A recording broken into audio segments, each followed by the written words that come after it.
right. So, your LinkedIn profiles. You all probably don't realize this, but I've checked many of you out already.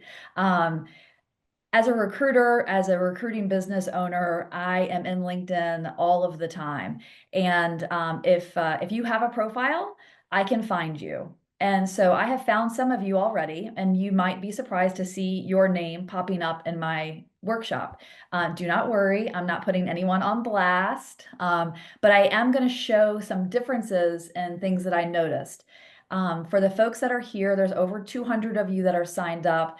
If you need to leave early, don't worry about it. Head out. Sadira is recording this, and so you're going to get all of this content later. So if you need to run or something comes up in your life, no problem. And if you couldn't be here live, you're going to get this recording. So hopefully that will work for you. I wanted to start this presentation with highlighting a professor actually at UVA. And so I don't know if any of you all are familiar yet with Mona Sloan, but I'm super excited if you're not to tell you a little bit about her and why I chose her LinkedIn profile as our jumping off point today. Many times people, when they think of professors and people who are in the academic world, you don't think necessarily that they're going to be on LinkedIn. And so I want to kind of get rid of that myth that there are professions that don't belong on LinkedIn. I think that most people can belong on LinkedIn and get a lot of value out of it. And Mona has done an incredible job of leveraging the power of LinkedIn for the work that she does in her area of study. And so, in highlighting her, what I wanted to show you all today, number one, is that she's an awesome professor at UVA. She's really studying some very interesting things. And I also wanted to use her profile as a reminder of the strength of the UVA network on LinkedIn. There are a lot of alumni on LinkedIn. And Mona and I got connected, not because she's an alumni, because she did not attend UVA. And we got connected through service work that I do for UVA. So about 4 years ago, I joined a board that raises money for the College of Arts and Sciences called the Benefactor Society Board. And we go back to Charlottesville twice a year for meetings. And in one of our meetings, she spoke on a panel. And I was blown away. I mean, I don't know about you guys, but I'm curious about AI, but I'm not a technical person, so I don't really understand it. It seems very kind of wild to me. I can't really wrap my head around it. And Mona gave an amazing presentation on a lot of interdisciplinary work that's happening at UVA around AI. And so after that meeting, I connected. I couldn't believe that she was on LinkedIn. I thought it was so cool. So I connected with her, and then we've gotten to know each other over time. And in addition, Mona, just to kind of further explain to y'all and champion to you all how strong the UVA network is, she has a PhD student that is studying in her lab at UVA, Ellen Simpson. Ellen reached out, I think last week or maybe the week before, and she's doing a really cool study on AI and recruiting and AI and hiring practices. And I have been able to connect Ellen to so many people that I'm connected to on LinkedIn who are chief people officers, HR leaders, talent acquisition experts. And so Ellen's study is now being, like, some of my colleagues and friends that I know are participating in this UVA study. So I just wanted to showcase Mona for those reasons, to remind everybody that the UVA community is really wide and deep. And I want you guys to plug into that and understand that LinkedIn is a place where you can make some really strong connections that you can help and that can help you as well. Specifically, if you're looking at Mona's profile, I want to show you 3 things that she's doing amazingly well. If you look at that picture of her on stage with 3 other people, that should showcase to you that she's an expert. Like, she got invited somewhere, she has a microphone, she's talking, like, she should be listened to. Powerful image. Her profile photo, amazing. She looks happy, she looks great. And then if you look underneath her name, this is her headline. And this tells you a lot about her and what she does. So she is really doing all the things that I'm going to give you guys today as guidance and tips on your LinkedIn profile and how to make it stronger. Mona is doing exceptionally well. So that is why I picked her to sort of start off our workshop. So because Mona is like an expert in AI, I thought, you know what? I need to ask AI what are the top 3 things that people should do to make their profile stronger? So I put a prompt into ChatGPT, and I was like, I'm just kind of curious, what what will AI have to say about this? And I am really happy to report back that AI is telling us to do exactly what we're going to do today, which is optimizing your headline and summary. So I'm super excited that there was alignment there, and I'm excited to show you guys exactly how to do this work. So whenever I run a workshop, it doesn't matter if it's related to recruiting or hiring or company cultures, things of this nature. I am always very goal oriented. So there are three things that I want you guys to focus in on today. And the first one you're already doing. You're already taking action because you're here and you are investing time on a Friday afternoon in what might be the longest month of our lives to learn about how to make your LinkedIn profile stronger. So you're already taking action. I want you to, in addition to the action of being here, I would encourage you, if you want to right now, while I'm talking, pull up your calendar, whether that's Google, Microsoft, whatever it is you use. And I would encourage you to calendar a 30-minute block with yourself tomorrow, February 1st. I know that sounds crazy. It's a Saturday. Like, what are you talking about, Kelly? But when you calendar things, you're more likely to do them. And I would encourage you to set a 30-minute block for any action you don't get done today, get it done tomorrow. And then secondly, I would encourage you to block 30 minutes on September 1st.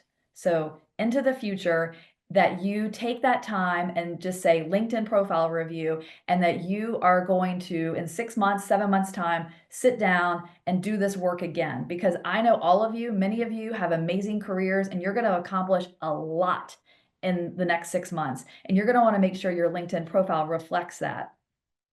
And then, like I told you guys before, like the investment of time, the more you put into LinkedIn, the more you will get out of it. So the time investment is something that is valuable and worth it. And then the connections you can make today, again, utilizing that chat box, I really want you to go in there and get to know people that are here in this workshop, expand your network with, right now we've got 74 people here. You could literally have 74 new LinkedIn connections just from today's workshop if you took advantage of connecting with folks. So and if you don't believe me about the UVA community on LinkedIn, let me just showcase to you just how big and strong it is. 171,000 alumni are on LinkedIn. Now, that is the alumni across all of our schools. So we have 11 schools, and I'm really happy to report that today we've got a lot of people from law, from Darden, from the med school, from undergrad. We've got really cool representation here today. And I wanted to also tell you personally how my own kind of career and connections have evolved as I've gotten closer to the Cavalier community. So let's just say I have about 3,000 connections on LinkedIn. Out of that, 342, these are first level connections, are UVA alumni. So that's pretty incredible. That's a pretty high percentage of my overall network is a part of this UVA community. And depending upon how knowledgeable and experienced you are with LinkedIn, you might understand the differences between a first level connection, a second level connection, and a third. The important thing here for you to see, and I have an image here on the screen. This is, if you were to look at my second level connections, there are over 8,000 UVA alumni that I could very easily get introduced to. So if I were considering being on the job marketplace, or if I were considering, a venture that I wanted to get access either to funds or to people, I wanted to ask an expert, I could very easily get put in touch with over 8,000 different alumni. So definitely take this time to connect with people. And I promise you, the UVA community is very helpful, very highly likely to say yes to you. So keep that in mind. And like I said, I can find anybody. And I will tell y'all that Jim Ryan is very easy to find. And this slide also kind of gives you all a sense of just like the big numbers, right? Like how many people are actually on LinkedIn, how many people use it every month. I mean, I don't know all of y'all. Some of you guys might use LinkedIn once a month. Some of you might be like, wow, I didn't even know I had a LinkedIn account. And your usage of it really depends upon all kinds of things. Like if you are looking for a new job, or if you are trying to grow your network, or if you're in your early career or mid career, it depends. on kind of where you are. And there's no right or wrong to how often you're in LinkedIn. It really depends on your situation. And I wanted to tell you guys a little story about President Ryan. And I know this is being recorded, and that's all good. So I can't say let's keep it among ourselves. So this recording will go wherever it goes. But I will tell y'all that about 2.5 years ago, um, I was doing a workshop similar to this. And after UVA, I went to the University of Texas, and I was doing this workshop. It was mostly, I also have a place in Austin, Texas, and it was more for like a Texas audience. And so I pulled up the president of the University of Texas to look at his profile, and it's like really amazing. He has like so many followers and very prolific. And I thought I was just kind of curious. And at the time, I was like, I'm just kind of curious. I think I'll pull up the president of UVA and see what his profile's like. And y'all, let me tell you, I pulled up Jim Ryan's profile. Again, this was 2.5 years ago. And I'm just going to tell y'all exactly what I found, which is that Jim Ryan's profile 2.5 years ago showed him as the dean of the Harvard Graduate School of Education. And that was not what he was doing 2.5 years ago. And I was embarrassed. I was embarrassed for him. I was like, oh my goodness, does he not know? Does he not know that this is the case? Um, and so, as I mentioned earlier in this workshop, I serve on a board for the College of Arts and Sciences. So I sent a couple emails here and there just to be like, hey, just I don't know if you guys know. I don't know how to make sure he knows this. I'm not sure if this matters. I'm not sure if this is on the radar screen at all. But about 4 months, I guess, after that, uh, Jim Ryan is back to being who he is, which is the president of the University of Virginia. And he has since that time, I don't know if any of you all follow him, but he's very active on LinkedIn, and he has really done a great job at leveraging LinkedIn and being more connected to this community. So I share this story to tell y'all that no matter where you're starting from, no matter what your starting point is, you can always transform your profile into something stronger than it is. And that is my encouragement for everyone here.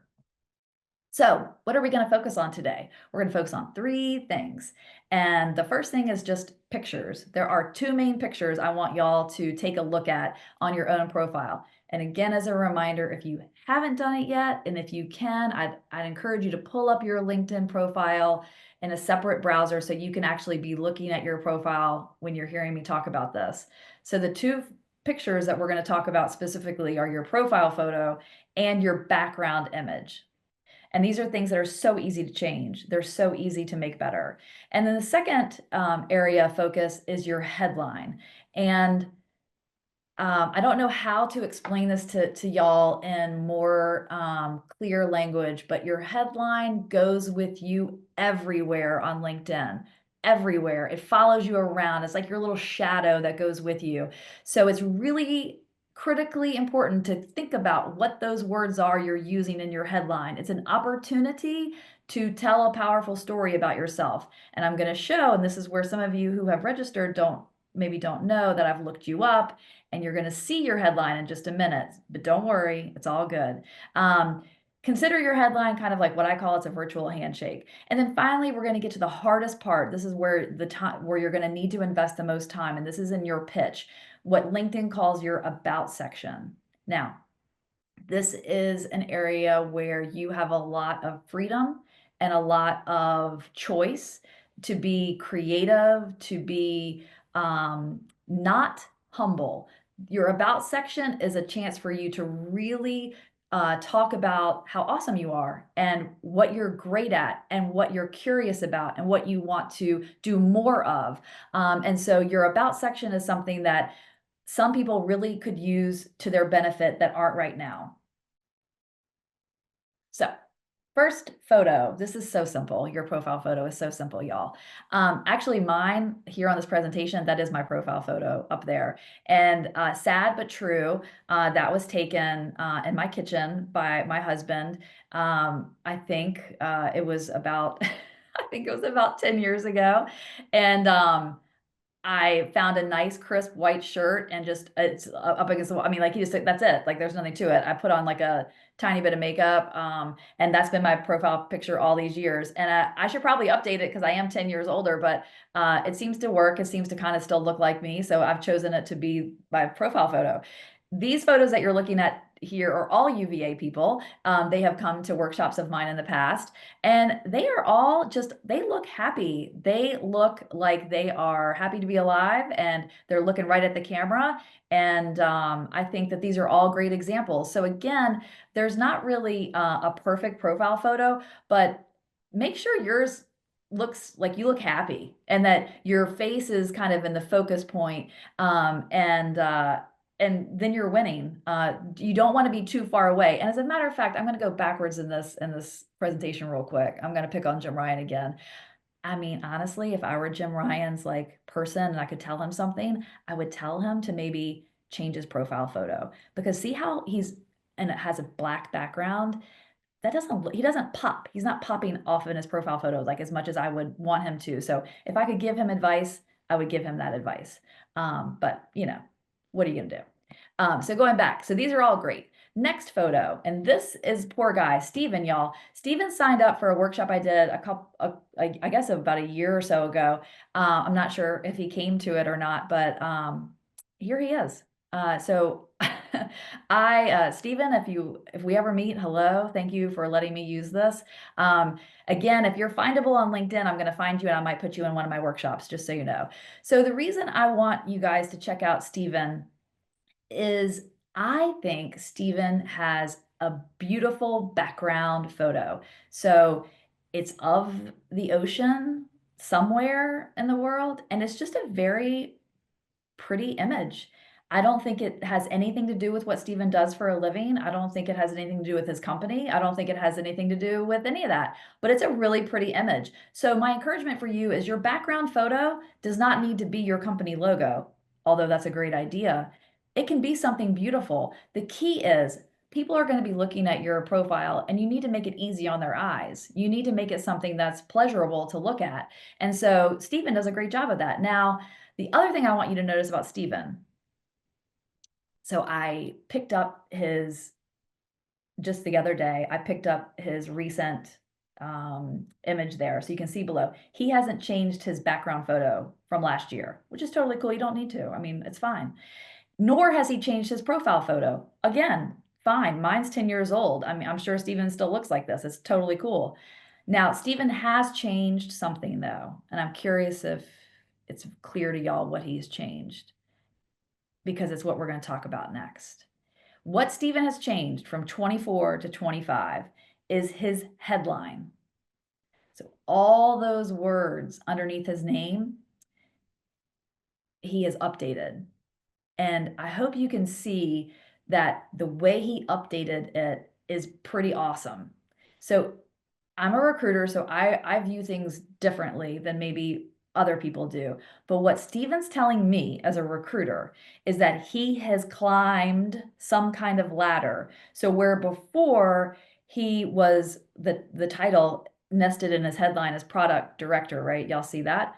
What he's starting with in his new headline in 2025 is fractional CPO. So CPO, Chief Product Officer. So he's telling me he's gone from sort of a director level to a chief level. So I'm like, okay, Steven, I'm believing you. Tell me more. And then if you look at the rest of his headline, he's made it a little bit longer, and he's, you know, added sustainability, which he didn't have before. So I'm curious, like, what has he been doing? He's, you know, that headline is just very informative. And my encouragement for you would be to have a very informative, interesting headline. So speaking of headlines, you might see your name on this slide. And don't worry if you see your name and you think I'm going to say anything bad, because I'm not going to say anything bad about anybody on here. Y'all are all awesome people. And I'm showcasing these examples because they're all a little bit different. And so if we start at the top with Andrea, Rebecca, and Philip, so they are telling us exactly what their job or role is today. No problem.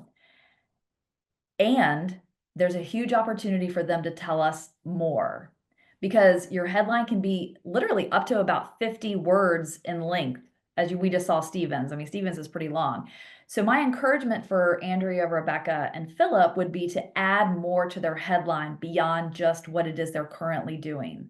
If you guys didn't know this already, LinkedIn will default and pick a headline for you of your current job.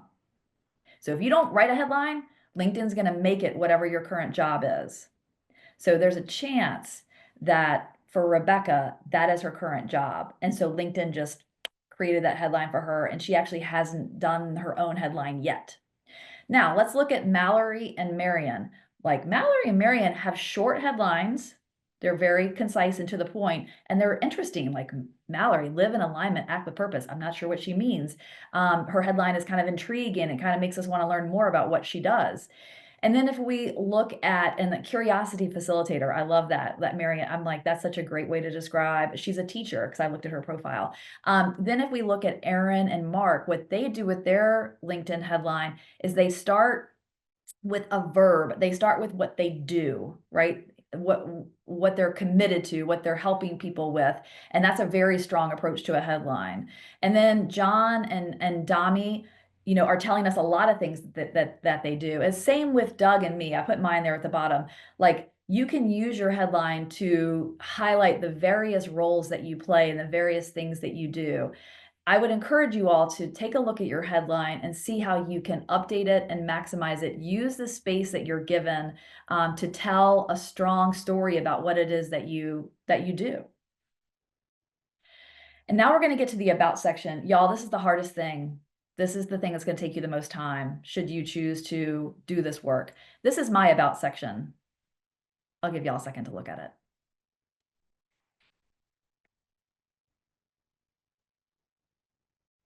So my about section, I start with a line from a poem. Now, I'm not telling y'all to do that. That's not for everybody, but it works for me, for where I am in my career and for what I do with my time and my level of expertise. And what I want people to know is what I'm about and why I'm about like these things. Like, what do I care about? What do I invest my time doing? I invest my time doing things just like this today, right? I don't get paid to do this. I do this because I care about this community and I want people to tell better stories about themselves on LinkedIn. And so your about section is a place for you to tell that story about yourself. You have a lot of space. Okay, you have so much room. If you look at it, you have 370 words. Like that is a huge amount of internet digital real estate to fill. So this is not the time to do a concise paragraph, right? This is your time to explore the space, use the space that you're given, make it visually appealing, right? Don't do it in just a block paragraph. At least do double space, like make it more like an easier for us to look at. So the key things that you need to talk about though are who you are, what you do, and like what makes you unique. What makes you stand out from other people? And this is not, again, this is not the time, you guys, to like not talk a big game about yourselves because you've all done amazing things. So call out the wins, use data, use numbers. This is your story. This is not your resume. So this is an opportunity for you to share more about yourself in a way that's more narrative style than it is the objective style of a resume. And people have opinions about this all the time about first person, third person. I just think third person is kind of weird, and you should talk about it like it's yourself. All right, so I've been talking a lot and I'm about to stop talking. So action steps for today. And if you don't get it done today, you should have calendar time with yourself for tomorrow, Saturday, February 1st. I want you to look at your profile photo. Is it tight on your face? Is it clear? Do you look confident? Do you look happy? Look at that background image and remember Stephen's beautiful ocean view. Your background image should reflect you. It could reflect your employer, whatever the company logo is of where you work, or it could be something that you're passionate about. And it could also just be like Stephen. It could just be a beautiful picture of something that's easy on the eyes. And then third, combining your headline and your summary section, your about section. This is where it takes the most time, where you can be creative. But I encourage you to work on that story, really. And the other encouragement I'll give you about this, y'all, is that when you make changes to your LinkedIn, no one notices. Like, no one's going to be like, oh my God, Kelly, your LinkedIn used to say this and now it says this. Like, No one can go back and find Jim Ryan's profile from 2.5 years ago when he when he still showed that he was the dean of the Harvard Graduate School of Education. That's long gone. So your LinkedIn profile is live. So don't worry about what it used to be. And don't worry if you make a mistake and you spelled something wrong. You can go in there and change it at any time. So these are your action steps that I would love for you to consider taking care of. In addition, I have an appendix here. A lot of this is just copied and pasted from the UVA Alumni Career Center. So these are all really great links, like amazing links. And then I have my own appendix of links where you can watch videos, you can read other articles about how to do certain things on LinkedIn. This workshop, y'all, is really sticking to kind of top three things. I'm not getting into stuff around recommendations. I'm not getting into stuff about your visibility and how to turn things off and turn things on. So these links will have a lot of that information in case you have follow-up questions. And then finally, and I don't just say this to anybody, I only say this to the UVA community. I have time on my calendar next week just for y'all, just for the UVA community. I have a specific Calendly link for one-on-one LinkedIn reviews I will do with you. I want you to take advantage of it. I'm not kidding. I'm not just like throwing it out there and not expecting people to take advantage of this. The only caveat is I'm a very honest and direct person. So if I might say to you some things like, well, this could use work, or this, you might want to change this. Just know that I'm going to shoot it straight and tell you what I think. So as long as you're okay with that and you've got a thick enough skin to handle that, then awesome. Set up some time with me. And there's my number. There's my email. Connect with me on LinkedIn. And I'm going to stop sharing my screen and turn it over, Sadira, to questions and anything else I can help y'all with.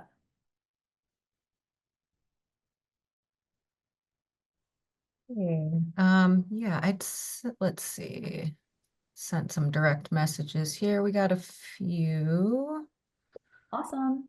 Yep. So Laura Curran, Darden 93, had a question. How can we see the name of a recruiter who has looked up our profile? LinkedIn says share privately that you're looking for. However, it appears the only option is to add the green I'm open to work rather than privately looking. Yeah. Yeah. There's a lot in that question. And I would say to this particular person that's asking, connect with me and we can talk a little bit more about these details, because this is kind of a detailed, like how do you know who's checking you out on LinkedIn? And it's kind of difficult. I will say LinkedIn does make it difficult for you to know who's looking at you. So Laura, I can show you on your own profile how to change your visibility settings. But in terms of you having the insights to know who's looking at you, a lot of recruiters like me, we make sure you will never know I'm looking at you. Like I know how to keep my stuff very tight that it'll say like anonymous is looking at you. So I'm sure that doesn't answer your question fully, but sometimes you're just not going to know who's looking. Uh, from Lexi, will these slides be shared? We will be sending the recording of this around to everyone that's registered. Will we also include the PDF? Oh, for sure. So Sadira was kind enough to send me the Excel version of the registrants. And so my plan, which I did before, is to email y'all with my deck. And that way you have the links, you have everything, it's all hyperlinked and good to go. And if you guys have questions, like just reach out to me. Great. Vanessa Young had that same question. And then Cynthia wants to know, what's your opinion on providing details of jobs in your experience section? Oh, I love this. First of all, when you ask me my opinion, like just understand that like I'm going to give you an opinion and then like y'all might talk to some other recruiter that will tell y'all something totally different. So take it with a grain of salt. When it comes to the thing I believe is that your LinkedIn is different than your resume. Your resume is like a static product, and your LinkedIn is a story that is constantly open for the world to see. And so these are two very different products that are out there in the world. And so when it comes to your experience section on LinkedIn, it doesn't have to 100% match up line for line with your resume. However, if there should be alignment, but it doesn't need to be exact one to one. And in the experience, you can look at my profile. I don't put a whole lot of bullets underneath where I've worked and what I've done because frankly, I'm not looking for a job and it just doesn't matter to me so much anymore in my career. So if you're going to have bullets for your experience on LinkedIn or have descriptions, make it consistent throughout the jobs that you have there in your experience section. And y'all just, I mean, again, this is probably a related question. You don't have to go back to the start of time of like your first job on LinkedIn.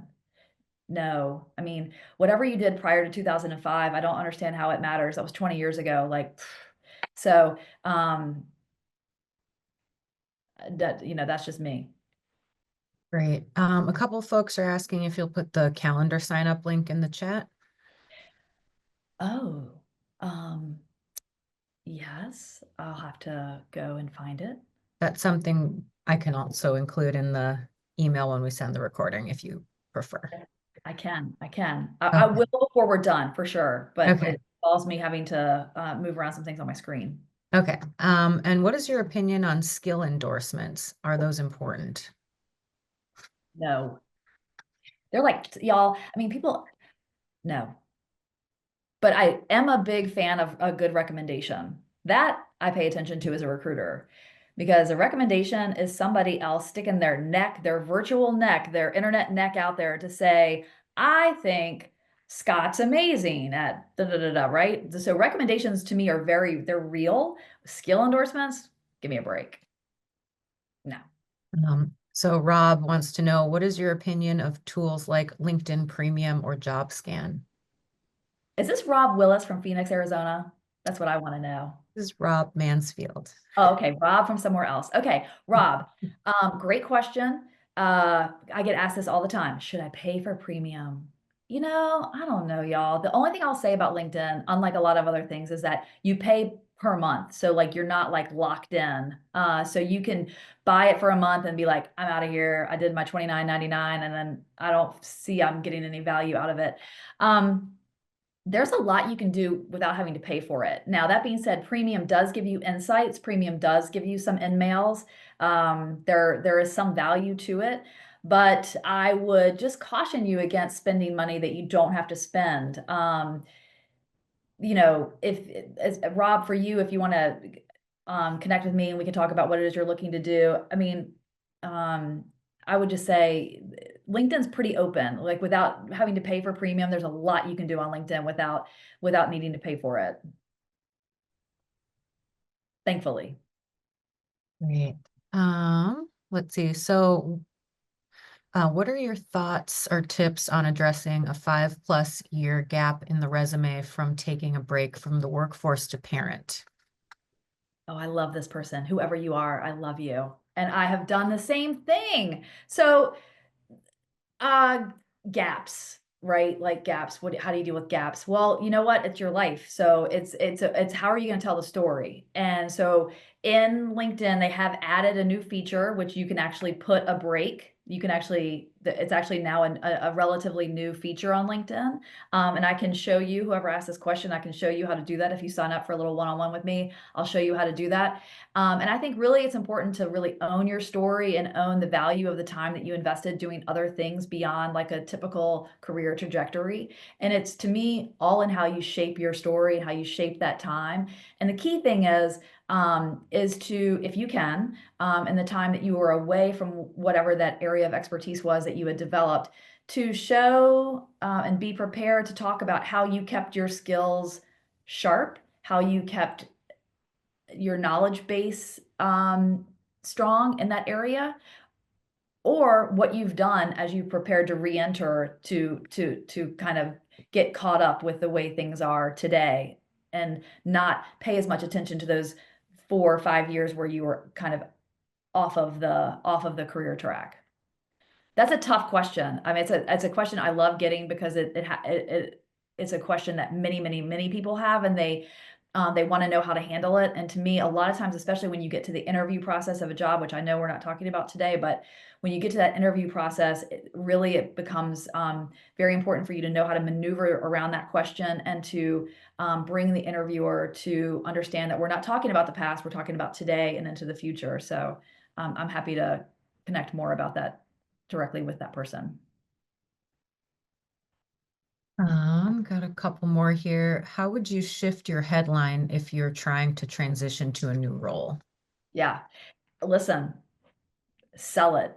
Like sell it. Whatever that transition is you're trying to make. Like I don't know if Steven is actually a chief product officer, y'all, but he put fractional CPO on there, so I believe him. So what is it you're trying to transition to, and put some of those descriptors in your headline. It doesn't have to say that you have that skill, that you are that person, but you should absolutely showcase that you have curiosity and interest in that area. And I don't know for this person if you're talking about transitioning to a whole new field or you're just talking about climbing up to the next rung on the ladder, but 100% put it in your headline. It can be in an aspirational way. But when you put those words in your headline, another thing for y'all to know is from a keyword search perspective, your headline goes with you everywhere. And so those keywords are very helpful to you to have your profile show up when people are looking for example, for Steven, again, I keep on picking on this guy. If they're looking for fractional CPOs, he's gonna pop up because he has that there in his headline. Great. Let's see. Can you say more about your profile writing process? What did you want readers to take away? Where did you draw inspiration?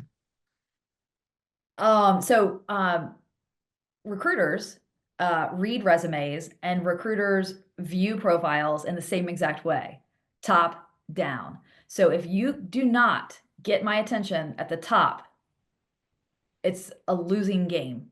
So I use the expression make the top pop. You have got to spend attention on the top of your profile. Make sure it pops. Same with your resume. You know, if you look at your resume and your name is not like Yankee Stadium lights on your resume, you're making a mistake. You need to draw attention to the top and make sure because what is it, 7 seconds, you know? And then LinkedIn profile, that's for a resume. LinkedIn profile, it's like maybe your profile is getting looked at for maybe 15, 20 seconds, not a lot of time. And we are top down. So make that top as strong as you can. The background image, your profile photo, your headline, make it look good. And the likelihood is a person's going to stay and then they're going to get to your about section. And then the about section is the next thing we get to see, right? So this is the way that LinkedIn profiles are structured. You can't put things above. That's just the way it is. So my recommendation would be to make the top pop. And because you do that because you want people to spend more time. Great. There are a couple technical questions. Uh-oh. Um, Uh-oh. so I don't know if these are better kind of for one-on-one stuff. But we have a question that says, is there a way to put two school representing undergrad and grad degrees at the top of my profile? Yeah, that's a really great question. And I think I don't I don't I don't think so, to be honest. I think it has to be an employer and ed because I've tried to do my Texas and Virginia at this, and I was not able to figure it out. But that does not mean it's not possible. But in my experience, it's been employer, your most recent employer, or the employer you want to highlight, plus the education that you want to highlight. You can pick your education. So you can pick between UVA and Texas and wherever else you've been. Um, but I don't think you can do two eds. Yeah, another person asked that same question. And then your opinion on JobScan. I know you talked about LinkedIn and paying for that. Oh, I'm a fan of JobScan, y'all. Now, I'm a fan of it if you're in a job search, if you're on that, marketplace, um, it is valuable. It doesn't cost that much in the scheme of things. And let me tell y'all, because most people, I'm sure, I don't know if all y'all feel this way, but most people think their resumes are like good. And I'm not saying that they're not. But what it's not so much about that. It's does your resume align with the job that you're about to apply for? And JobScan does a really cool job of having you, it's a technology, so it basically has the job description that you see online plus your resume, and it puts them next to each other and gives your resume basically like a grade and says, how well does your resume line up to this job description? And let me tell you why that matters. People like me, strangers to y'all, the people who are recruiting, who are on the other side of the applicant tracking system, we get so many applicants, it's bananas, and we can only look at the applications that actually appear to be a fit. And we use ATS, which is AI, to tell us if a resume is a good fit for a job. JobScan does that for you as the consumer, as the job search kind of applicant. And I would encourage you, and I'm not sure how much it costs. I mean, I think it's around 20 bucks. I don't know, but it's worth it, y'all. It's worth it. Now, it means you have to do more work. So for any of y'all out there like, oh my gosh, I spend so much time on my resume. Yes, yes, you have to. In order to, it's a game that you're playing. If you're going to apply for a job online, if you want to get your resume more likely to be over that fence, that first fence, making sure it matches with the job description is something that you should invest time in. So there was a clarification from a previous question that a lot of folks from the groups would like to hear. So your profile writing process and what you want your readers to take away and your inspiration in the about section specifically. What is the, I'm sorry, I don't So understand. can you say more about your profile writing process? What did you want Me? readers to take away? Where did you draw Oh, inspiration? for me, my own. Specifically your about section. Oh, ooh. Okay. So I had a profile and I actually downloaded it. I can show you all how to do that. You can download your profile. So I downloaded my profile about a year ago and it was very, standard. It was very like, I don't know. Uh, and I'm at a place in my life and my career where I am interested in doing um, less work to make money and more work to make impact. And so I wanted to figure out how to get that across. And so when I was reshaping my LinkedIn profile, I chose to put my board work uh, actually on top as experience, which not everyone does. Some people put their board work in their volunteer experience section, but I chose to highlight it as the top. And then I wrote my about section in a more storytelling format. As y'all can see, I use emojis, and that's just more my personality. That's just more who I am. So it works for me. But if I were looking for a job, y'all, I would change my profile. I would change my about section. I would make it a little bit more like um, talk that I'm like a badass in terms of like I'm a great chief people officer. Like hire me to like run your people department. I would reshape my about section for sure. I would move stuff around and I would highlight my CPO experience and my HR leadership experience. If I were looking for a job, I would make it look different. But for me, specifically, I'm more trying to tilt my um, professional story into the realm of impact making as opposed to money making. So that's kind of where for my own profile, that's where I was coming from. And you guys can see my background image. I'm all about helping people tell a better story. That's what I like to do. So that's why I chose that background image. Actually, I made it on Canva, and I'm like the least like artistic person in the world, and I was able to make that on Canva. So. We have two more I think we might have time for. Is identifying skills for each job listed important? And if so, how many skills? I just really am not a fan of the whole skill situation, but because there's so many, like it's like countless how many there are.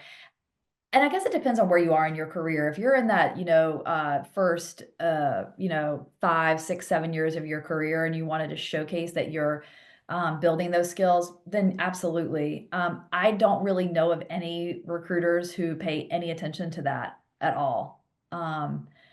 This because that's more of a resume product and than it is for me at least on LinkedIn. I don't pay any mind to it in my recruiting. I don't think at all. I will pay a ton of attention to your connections. I will definitely look at how much do you use, like how strong is your connections. If I have a VP of marketing candidate and that person does not have considerable connections, that is very strange to me. That is like a question I will be asking about, but not so much the skills.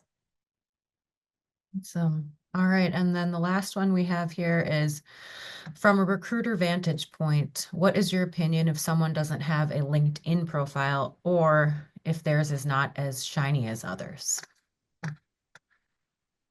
Well, I think you probably know what my opinion is. I would be very, curious. Curious is my first place of my first train stop is curiosity. I try to avoid judgment. I try to stay in curiosity.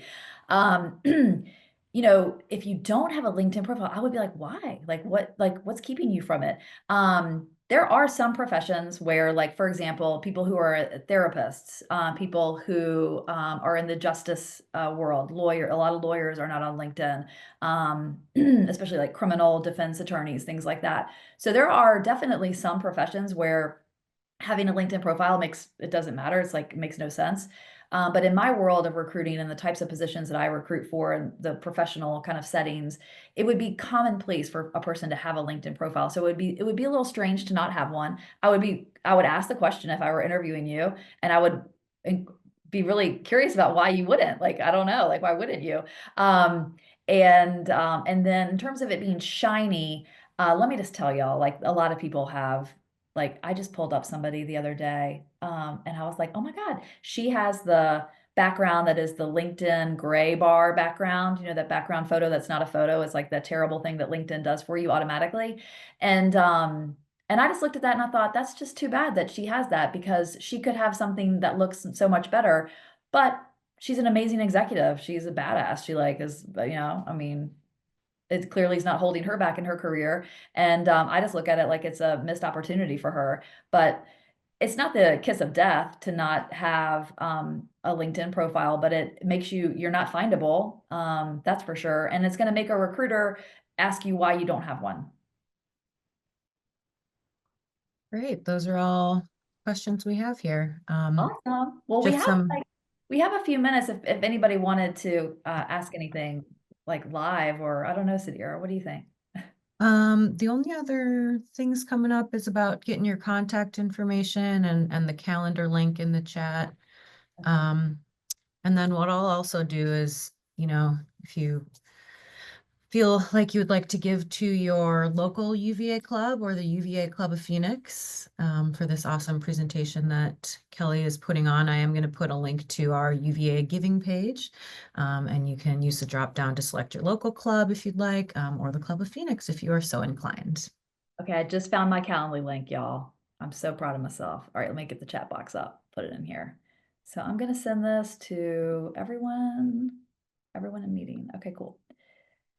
I I did only put dates up for next week, just as a heads up. So I'm like, I would love it if my calendar got filled up with all y'all. That'd be amazing. But I only did it for next week, so I'm going to see my daughter in Boston the following week. Um, We do have one last one that came in. yeah. Kristen and Stephanie are wondering, LinkedIn keeps prompting me to get verified. What is that? I'm Oh reluctant. yeah. Honestly, it's going to take you like a minute to do it. It bothered me to death too. I was like, what is this? What is this? What is this? But literally you just verify I think it's like you verify your email address or something, or it's really not, no big deal. And it's no big deal if you're not verified. Let me just tell you, like it's not holding you up from anything in the job world. But I can't quite understand why they're doing it, to be honest with y'all. I don't get it. There must be some reason, I don't know why, but I went ahead and did it and it didn't, nothing changed for me. Nothing, there's just a little check mark. I'm like, okay, I've got to check. I am who I am. I will tell y'all, it's really kind of disappointing. There are definitely an emergence of a lot of bots on LinkedIn. And it makes me sad for, people that we did that this is happening. But I will tell y'all that I often, as you can imagine, get connection requests. And I don't just accept anybody. I actually, because I've learned because of these bots to be a little bit wary of who I'm connecting to. So I do. encourage everyone to do the same.